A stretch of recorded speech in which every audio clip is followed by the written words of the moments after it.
একটা জায়গার মধ্যে কিছু বাচ্চাদেরকে বন্দী করে রেখে খুব ভালো মতো যত্ন করা হয়। এরপর বড় হলে ওই বাচ্চাদের বিভিন্ন অর্গান সমাজের বৃত্তশালী মানুষের মধ্যে বিক্রি করা হতো। তবে সব থেকে অবাক করা বিষয় হলো বাচ্চারা যেন হাসি মুখে তাদের সব অর্গানগুলো দিয়ে দিত। কিন্তু কেন? আসলে এই সময়টা এমন একটা সময় যেখানে বিজ্ঞান খুব দ্রুত এগিয়ে যাচ্ছিল। মানুষ অসুস্থ হলে অর্গান নিয়ে প্রায় 100 বছর বেঁচে থাকতে পারত। এজন্য বাচ্চারা ভেবেছিল তারা বিজ্ঞানের উন্নতির জন্য কাজ করছে। কিন্তু এটা আসলে কতটুকু সত্য?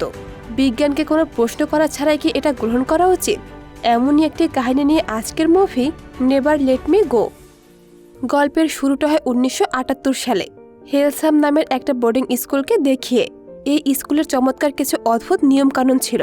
সেখানকার বাচ্চাদের শরীরে একটা করে কম্পিউটার চিপ বসানো থাকতো, আর তারা কখনোই এই স্কুলের সীমানার বাইরে পা রাখতে পারত না। বাইরের মানুষের সাথে মেশার তো কোনো সুযোগই ছিল না। এই স্কুলে ছবি আঁকা ছিল একদম বাধ্যতামূলক। সব বাচ্চাদেরই এই কাজটা করতে হতো। প্রতি সপ্তাহে স্কুলের ম্যাডামরা সে এই ছবি আর শিল্পকর্মগুলো জমা নিতেন, আর সেগুলোর মধ্যে থেকে সবচেয়ে সুন্দর কাজগুলো বেছে নিয়ে একটা গ্যালারিতে সাজিয়ে রাখা হতো। বাচ্চারা যেহেতু স্কুলের বাইরে যাওয়ার অনুমতি পেত না, তাই তাদের কেনাকাটার জন্য স্কুলের ভেতরে একটা বিক্রয় কেন্দ্রের ব্যবস্থা করা হতো।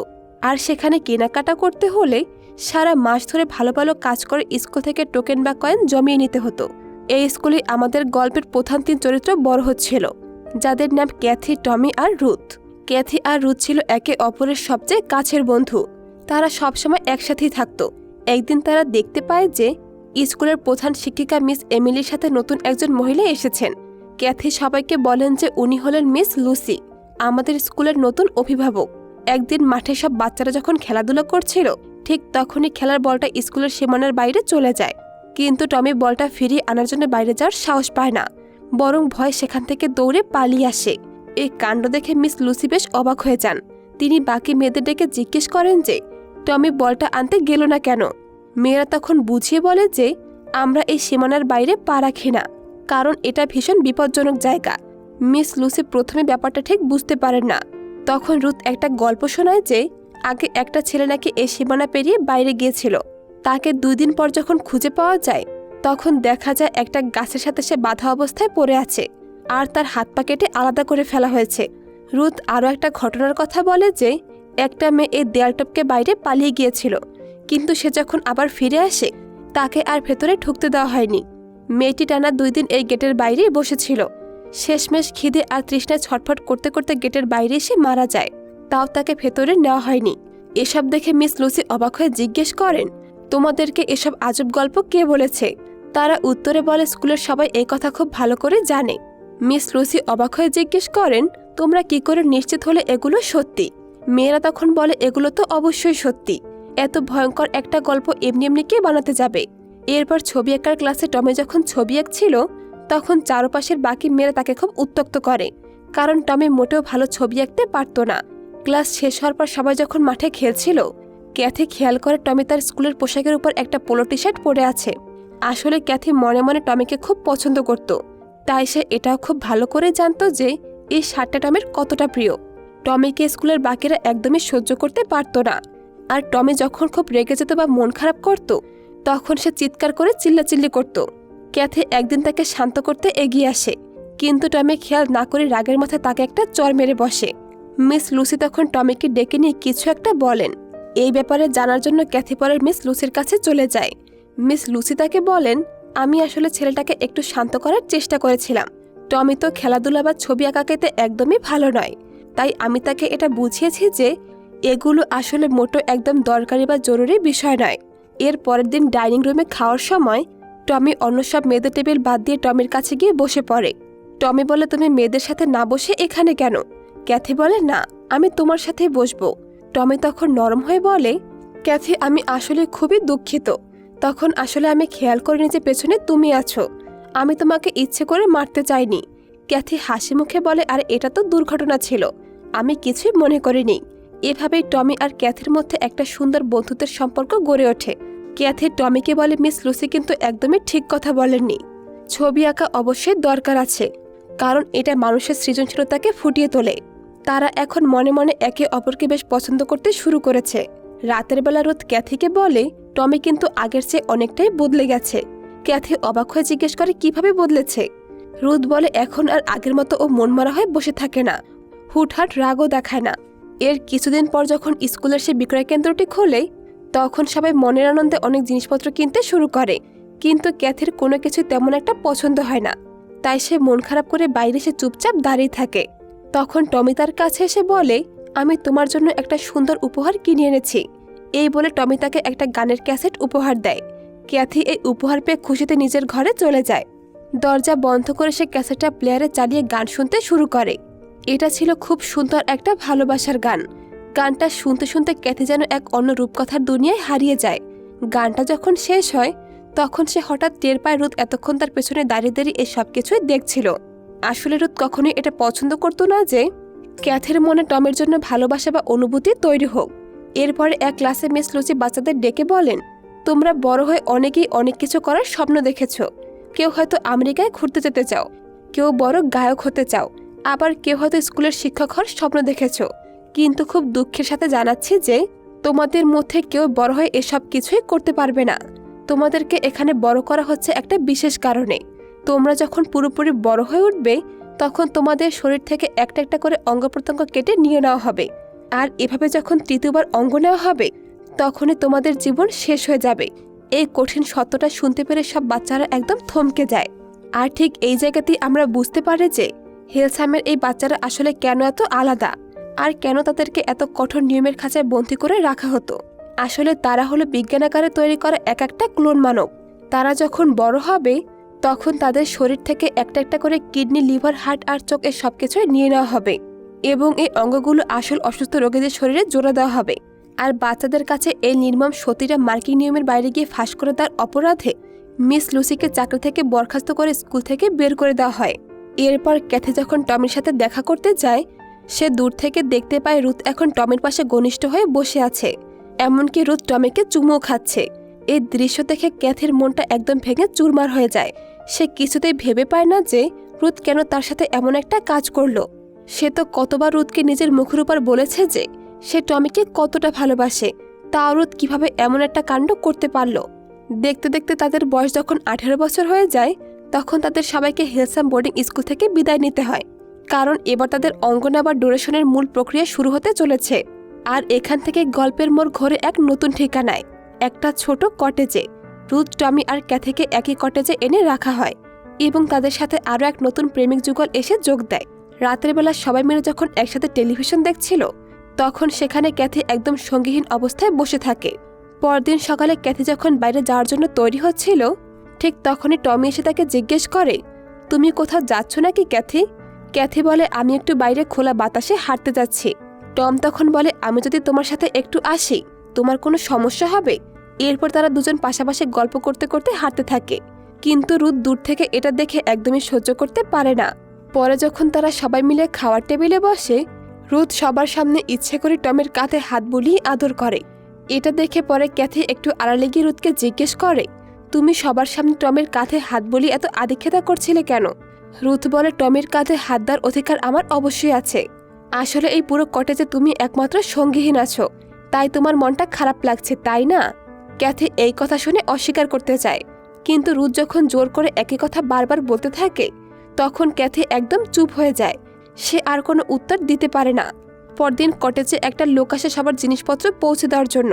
ঠিক তখনই সে দেখতে পায় টমি আর রুথ একে অপরের খুব কাছাকাছি, একদম ঘনিষ্ঠ অবস্থায় জড়িয়ে আছে।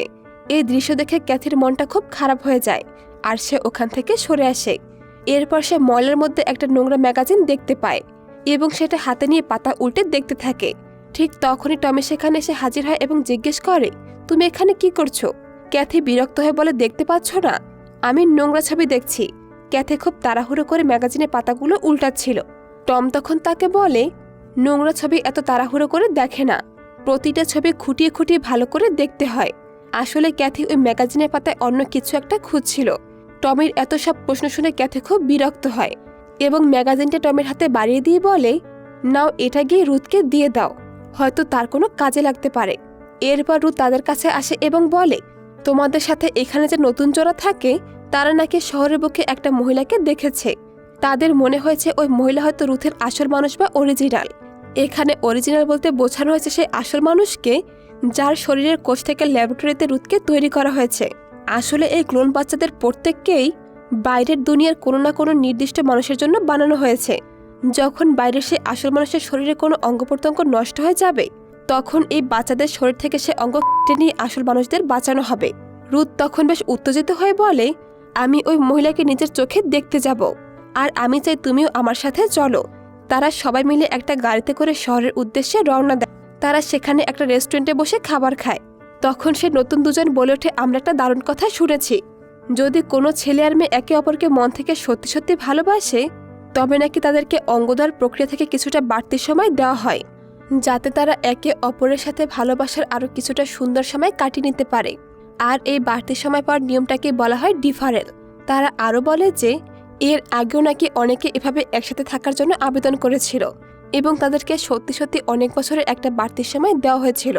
তবে এর জন্য একটা বড় শর্ত হলো, তাদেরকে একদম হাতে নাতে প্রমাণ করতে হবে যে তারা একে অপরকে সত্যি মন থেকে ভালোবাসে।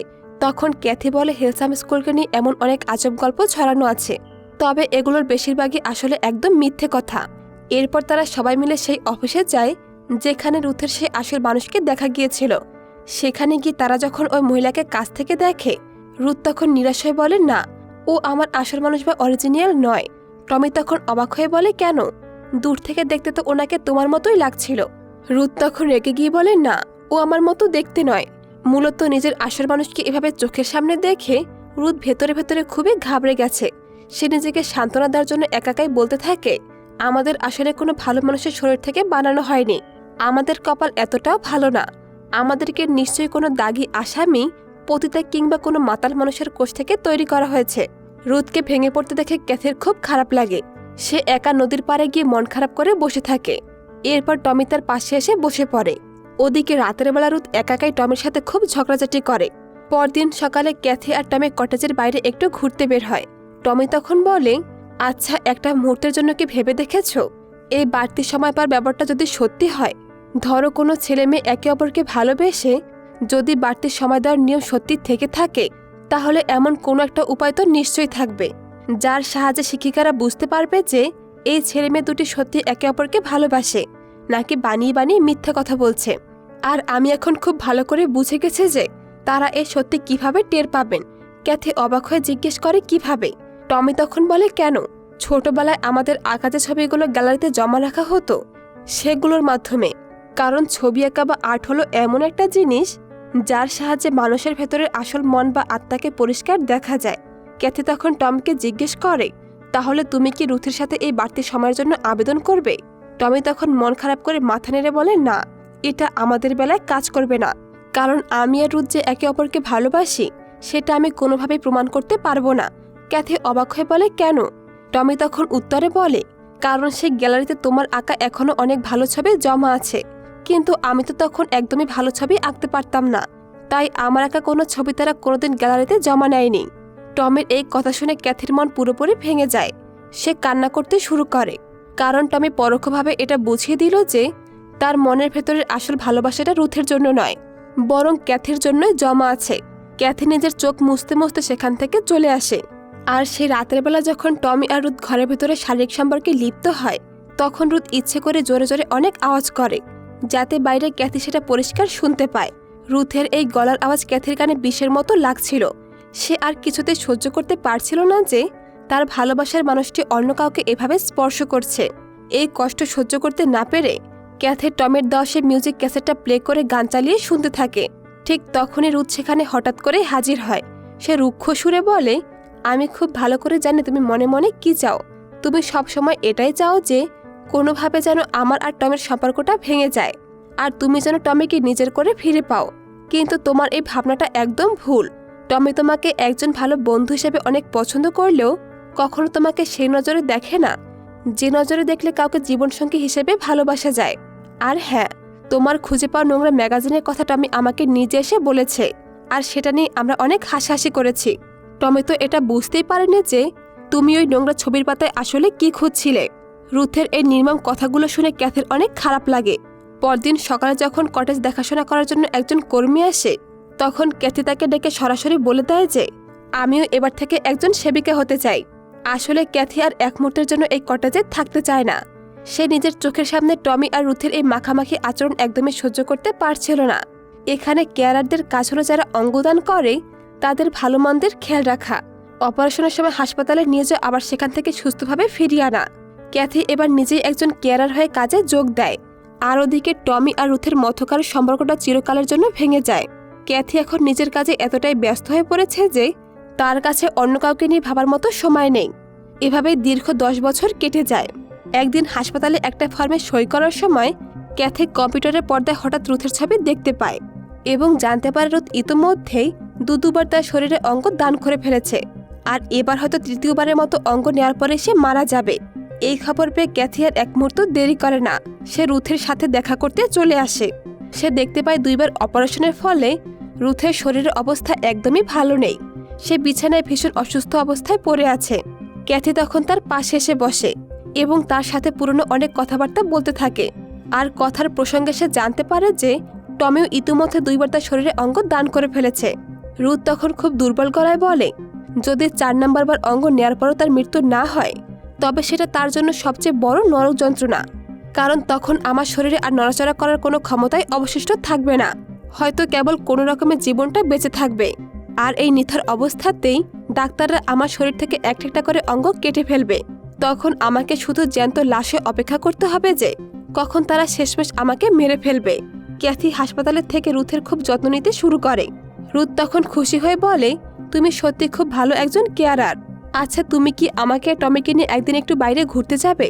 টমির নাম শুনে ক্যাথির মনটা খুশিতে ভরে ওঠে।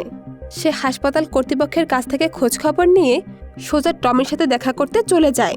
কিন্তু টমিকে সামনাসামনি দেখে ক্যাথির বুকটা যেন ফেটে আসে, কারণ 2 বার অপারেশনের ফলেই টমির শরীরের অবস্থা খুবই খারাপ হয়ে গেছে। সে অনেক দুর্বল হয়ে পড়েছে। টমিকে দেখে ক্যাথি আর নিজেকে ধরে রাখতে পারে না। সে টমিকে শক্ত করে জড়িয়ে ধরে। রুথ তখন দূর থেকে এই ভালোবাসার মিলন দেখে নিজের মনে খুব অনুশোচনায় ভুগতে থাকে। এরপর তারা 3 জন মিলে একটা গাড়িতে করে ঘুরতে বের হয়। গাড়িতে যাওয়ার পুরোটা সময় ধরে টমি শুধু ক্যাথির সাথে অনর্গল কথা বলছিল, যা দেখে রুথ এখন আর হিংসে করছে না, বরং নিজের ভুলের জন্য তার খুব কষ্ট হচ্ছিল। তারা 3 জন মিলে একটা সমুদ্রের তীরে এসে পৌঁছায়। সেখানে একটা পুরনো ভাঙা নৌকা বা বোট রাখা ছিল, যার গল্প তারা ছোটবেলা থেকে শুনে এসেছে। টমি কিছুটা দূরে একাই হেঁটে যায়, আর বাকি 2 জন সমুদ্রের পাড়ে চুপচাপ বসে থাকে। একটু পর টমি ফিরে আসে এবং ক্যাথির পাশে গিয়ে বসে পড়ে, আর সারাক্ষণ শুধু ক্যাথির সাথে কথা বলে। এসব দেখে রুথের এখন আর একটু খারাপ লাগে না, বরং সে অপরাধীর মতো বলে, তোমরা দুজনে দয়া করে আমাকে ক্ষমা করে দাও। ক্যাথি অবাক হয়ে জিজ্ঞেস করে, কেন, কিসের জন্য ক্ষমা চাইছো? রুথ তখন কান্না করতে করতে বলে, আমি তোমাদের একে অপরকে এতগুলো বছর শুধু শুধু আলাদা রেখেছি। আমি যখন প্রথম বুঝতে পেরেছিলাম যে ক্যাথি তার জীবনের আসল ও সত্যিকারের ভালোবাসা পেয়ে গেছে, তখন আমি সেটা কোনোভাবেই সহ্য করতে পারিনি। আমার খুব হিংসে হচ্ছিল। ক্যাথি আর টমি রুথের মুখে এই সত্যি কথা শুনে একদম স্তম্ভিত হয়ে যায়। রুথ কান্না করতে করতে আরও বলে, আমি আসলে মনে মনে কিছুতেই মেনে নিতে পারিনি তোমরা দুজনে ভালোবাসা পেয়ে সুখে থাকবে, আর আমি একা একা একলা পড়ে থাকবো। কিন্তু আজ এই মৃত্যুর মুখে দাঁড়িয়ে আমি খুব ভালো করে বুঝতে পারছি যে আমি তোমাদের সাথে কতটা জঘন্যতম কাজ করেছি। রুথ কেঁদে কেঁদে বলে, আমি এখন এই সব কিছুই ঠিক করে দেব। এ কথা শুনে ক্যাথি বলে, কিন্তু এখন তো অনেকটাই দেরি হয়ে গেছে, কিভাবে তুমি এই সব কিছু ঠিক করবে? তাছাড়া আমাদের হাতে এখন আর তেমন কোনো সময় নেই। ক্যাথির এই কথা শোনা মাত্রই রুথ তাদেরকে সে বাড়তি সময় বা ডিফারেন্ট পাওয়ার ঠিকানা দেয়। সে বলে সেখানে গিয়ে তারা দুজন একসাথে থাকার জন্য আবেদন করতে পারবে। এরপর টমি ক্যাথিকে নিজের ঘরে নিয়ে যায় এবং নিজের আঁকা সব ছবি আর শিল্পকর্মগুলো দেখাতে থাকে। সে এই ছবিগুলো নিয়ে আবেদনের জন্য যেতে চায়। টমি বলে, আমি এই ছবিগুলো এর আগে কখনো কাউকে দেখাইনি। টমি ক্যাথিকে আরও বলে, এগুলো আসলে আমার একদম নিজের গোপন জিনিস, যা আমি রুথকে কখনো দেখতে দেইনি, যেমনটা ওই নোংরা ম্যাগাজিনের বেলায় হয়েছিল। এ কথা শুনে ক্যাথি অবাক হয়ে বলে, রুথ তো সেদিন বলেছিল আমি ওই নোংরা ছবির পাতায় আসলে কি বোঝাতে চেয়েছিলাম, তা নাকি তুমি বুঝতে পারোনি। টমি তখন মুচকে এসে বলে, রুথ আসলে নিজেই কিছু বুঝতে পারেনি, কিন্তু আমি ঠিকই বুঝতে পেরেছিলাম যে তুমি সেদিন ওই ম্যাগাজিনের মধ্যে তোমার নিজের আসল মানুষকে খুঁজছিলে। এ কথা শোনা মাত্রই ক্যাথি অনেক খুশি হয়ে যায়। এরপর রাতের বেলা ক্যাথি টমির পাশে বসে বই পড়ে শোনাতো, আর টমি এক দৃষ্টিতে ক্যাথির মুখের দিকে তাকিয়ে থাকতো। তারা একে অপরের চোখের দিকে তাকিয়ে যেন অন্য এক দুনিয়ায় হারিয়ে যায়। এভাবে তারা একে অপরের খুব কাছাকাছি চলে আসে এবং তাদের মধ্যে একটা গভীর শারীরিক সম্পর্ক গড়ে ওঠে। এখন তারা একসাথে খুব ভালো আছে, কারণ বাড়তি সময়ের আবেদন করে আরও কিছুদিন সুন্দরভাবে বেঁচে থাকার একটা পথ তারা খুঁজে পেয়েছে। এরপর সে ঠিকানায় আবেদনের জন্য যাওয়ার আগে ক্যাথি হাসপাতালে আসে রুথের সাথে দেখা করতে এবং তাকে সব কথা জানিয়ে দেয়। এ খবরটা শুনে রুথ মনে মনে কিছুটা শান্তি পায়, কারণ সে তো অতীতে এই দুজনের সাথে অনেক খারাপ ব্যবহার করেছিল। আর এই মানসিক শান্তি নিয়ে রুথ তার 3 নম্বর অপারেশনের সময় চিরকালের জন্য চোখ বুজে ফেলে, অর্থাৎ সে মারা যায়। এদিকে ক্যাথি আর টমি সেই ঠিকানায় পৌঁছে যায় এবং সেখানে তারা সে পুরনো ম্যাডাম মারিকে দেখতে পায়। তারা ম্যাডামকে জানায় যে তারা একটা বিশেষ কাজে ওনার সাথে কথা বলতে এখানে এসেছে, আর সেই সাথে টমি তার আকাশের ছবিগুলো ওনাকে দেখাতে এসেছে। টমি ম্যাডাম মারিকে জানিয়ে দেয় যে সে আর ক্যাথি একে অপরকে মন থেকে খুব ভালোবাসে। সে আরও বলে আমরা এটা প্রমাণও করতে পারবো, আমরা এখানে সে বাড়তি সময় পাওয়ার জন্যই এসেছি। আর সেই সাথে আমরা এটা খুব ভালো করে বুঝতে পেরেছি যে আমাদের হেলসাম স্কুলের সেই গ্যালারিটা কেন বানানো হয়েছিল। আপনারা এই ছবি আর শিল্পের মাধ্যমে আমাদের ভেতরের আসল আত্মাটাকে দেখতে পাবেন। আমি আগে ভালো ছবি আঁকতে পারতাম না, তাই গ্যালারিতে ক্যাথির ছবি থাকলেও আমার কোনো ছবি ছিল না, তাই আমি এখন নতুন করে এই ছবিগুলো এঁকে এনেছি। এই বলে তার নতুন আঁকা ছবিগুলো ম্যাডাম মারির হাতে তুলে দেয়। ঠিক সেই সময় সেখানে মিস এমিলি এসে হাজির হন। তিনি বলেন আমরা তোমাদের এই ছবিগুলো দেখতাম শুধু এটা জানার জন্য যে তোমরা আসলে কি কি করতে পারো। আগে প্রতি বছর এমন 3-4 জোড়া ছেলে মেয়ে এখানে বাড়তি সময়ের জন্য আসতো, কিন্তু এখন তারা আর কেউ আসে না। আর এতগুলো বছর পর আজ তোমরা আসলে। ক্যাথি তখন আশা নিয়ে জিজ্ঞেস করে তারাও কি তবে সে বাড়তি সময় পাওয়ার জন্য আবেদন করতে আসতো, কিন্তু ম্যাডাম মারি এই কথার উত্তর না দিয়ে চুপ হয়ে যান। ম্যাডামের এই নীরবতা দেখে ক্যাথি সবকিছু বুঝতে পারে। সে টমের দিকে তাকিয়ে একদম ভেঙে পড়া গলায় বলে আসলে ডিফারেন্ট বা বাড়তি সময় বলতে এই দুনিয়ায় কিছু নেই। তখন ম্যাডাম মারি সত্যিটা স্বীকার করে নেন যে আসলে এমন কোনো নিয়ম কখনোই ছিল না। ম্যাডাম এমিলি তখন আসল সত্যটা জানিয়ে বলেন যে সেই গ্যালারি আসলে তোমাদের ভেতরের আত্মাকে দেখার জন্য তৈরি করা হয়নি, বরং চিকিৎসা বিজ্ঞানের স্বার্থে তৈরি করা। তোমাদের মতো ক্লোনদের শরীরে আদৌ কোনো মানবিক আত্মা আছে কি না শুধু সেটা পরীক্ষা করার জন্য ওই গ্যালারি বানানো হয়েছিল। এই ভয়ঙ্কর সত্যিটা শোনার পর তারা অনেক ভেঙে পড়ে এবং নিরাশ হয়ে সেখান থেকে ফিরে আসে। মাঝ রাস্তায় টমি হঠাৎ করে গাড়িটা থামাতে বলে। এরপর সে গাড়ি থেকে নেমে অন্ধকারের মধ্যে ফাঁকা রাস্তায় দাঁড়িয়ে কান্না করতে শুরু করে। তখন ক্যাথি গাড়ি থেকে নেমে দৌড়ে তার কাছে ছুটে আসে এবং তাকে শক্ত করে জড়িয়ে ধরে। এরপর দুজনে মিলে রাস্তায় দাঁড়িয়ে অঝরে কান্না করে। তারা একে অপরকে এতখানি ভালোবাসলেও ভাগ্যের পরিহাসে কপালে এই সুযোগটুকু আর এলো না যে তারা নিজেদের মতো করে কিছুটা বাড়তি সময় একসাথে কাটাবে। এরপর টমের সে 3 নম্বর অপারেশনের দিনটি চলে আসে। অপারেশনের টেবিলে যখন ডাক্তাররা টমের শরীরে বিভিন্ন চিকিৎসার যন্ত্রপাতি আর ডিভাইস লাগাচ্ছিল, তখন টমি তার মুখে সামান্য একটু ভালোবাসার হাসি নিয়ে এক দৃষ্টিতে ক্যাথির দিকে তাকিয়ে থাকে। আর এভাবে হাসতে হাসতে টমি চিরকালের জন্য দুনিয়া থেকে বিদায় নেয়। টমের এই মৃত্যুতে ক্যাথি একদম ভেঙে চুরমার হয়ে যায়। সে দিনরাত শুধু কান্না করতে থাকে। এর ঠিক 3 সপ্তাহ পরে ক্যাথির কাছে একটা নোটিশ আসে। ক্যাথি তখন একটা মস্ত গাছের নিচে এসে দাঁড়িয়ে পড়ে এবং ভাবতে থাকে এটাই তো সেই জায়গা যেখানে আমি আমার জীবনের প্রিয় জিনিসগুলো হারিয়ে ফেলেছি। সে আকাশের দিকে তাকিয়ে মনে মনে ভাবতে থাকে যদি আমার এই কল্পনাটা সত্যি হতো তবে টমি হয়তো এই মাঠের মাঝে দাঁড়িয়ে আমাকে হাত নেড়ে ডাকতো। কিন্তু এর চেয়ে বেশি কিছু ক্যাথি আর কল্পনা করতে পারে না। তার সে ক্ষমতাটুকু আর অবশিষ্ট নেই। তাও সে নিজের মনকে সান্ত্বনা দেওয়ার জন্য ভাবতে থাকে সে হয়তো অনেক ভাগ্যবতী, কারণ জীবনের শেষ দিনগুলো হলো সে অন্তত টমির সাথে কাটাতে পেরেছে। সবশেষে ক্যাথি ভাবতে থাকে যাদের জীবনের স্বার্থে আমরা আমাদের শরীরের অঙ্গগুলো বিলিয়ে দিয়েছি তাদের জীবন কি সত্যি আমাদের চেয়ে আলাদা? হয়তো আমাদের মতো মানুষদের খবর কেউ কোনোদিন রাখতে আসবে না যে কিভাবে আমরা আমাদের এই ছোট্ট জীবনটা পার করে দিলাম। অথবা আমরা নিজেরা হয়তো এটা বুঝতে পারি না যে আমাদের কাছে বেঁচে থাকার জন্য পর্যাপ্ত সময় ছিল কিনা।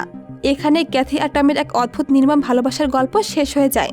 তারা একে অপরকে অসম্ভব ভালোবাসলেও একসাথে বেশি সময় কাটানোর সুযোগ পায়নি। তবে তারা যেটুকু সময় একসাথে পার করেছিল একজনম ভালোবাসার জন্য হয়তো এটুকু যথেষ্ট ছিল। আর এখানেই এই মুভিটি শেষ হয়ে যায়। তো বন্ধুরা, কেমন লাগলো আজকের এই ভালোবাসার গল্পটি তা কমেন্ট করে জানিয়ে যেতে ভুলবে না।